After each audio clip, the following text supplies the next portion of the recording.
what this is all about. Very little surprises me, Mr. President. Good.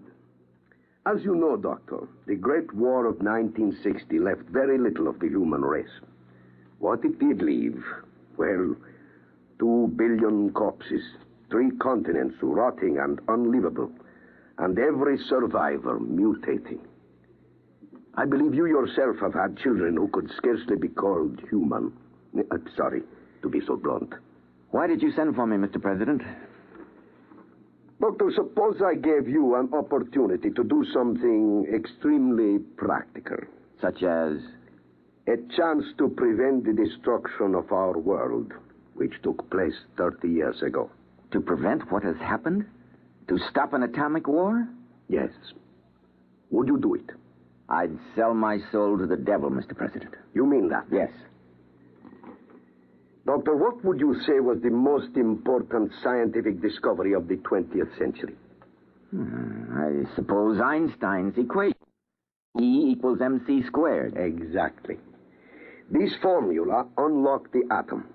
Without it, there would have been no atomic energy, and consequently, no bomb, no war. The formula did not cause the war, Mr. President, nor did the man who discovered it. He was one of the finest human beings who ever lived.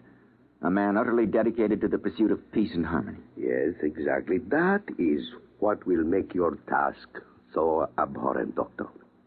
What is this task, Mr. President? Quite simply, it is the murder of Albert Einstein.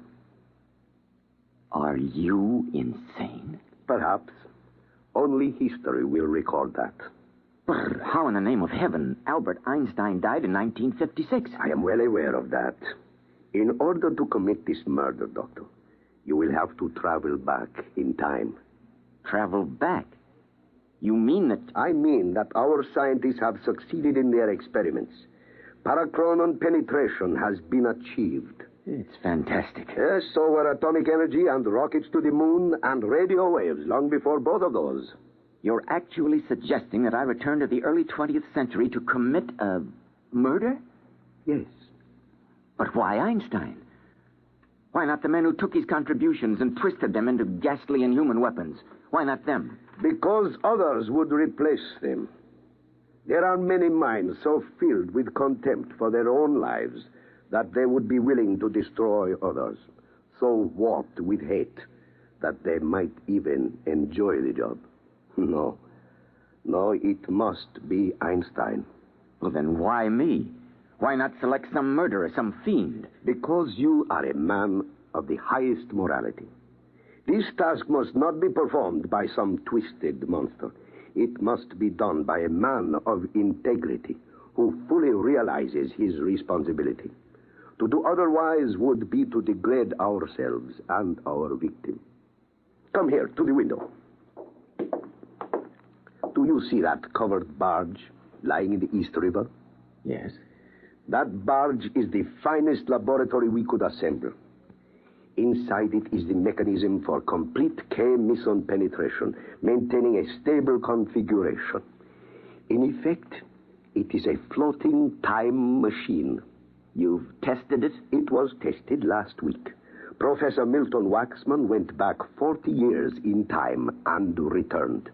We cannot afford another test because our energy sources are limited. Will Waxman accompany me? Yes. He and one other.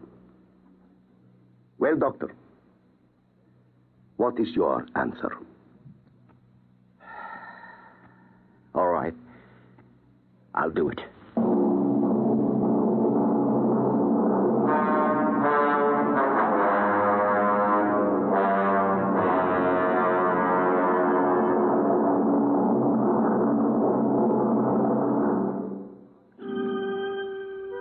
That afternoon, I was taken aboard the barge in the East River.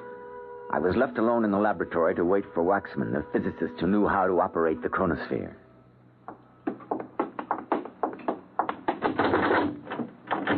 Waxman, well, who is this? His name is John. John, this is Dr. Charles Moran. I know the doctor. I don't believe we've met. In my business, I have to know a lot of people I've never met. John is security. I see. He's going with us. To see there's no mistake. That's right, Doctor. Very well.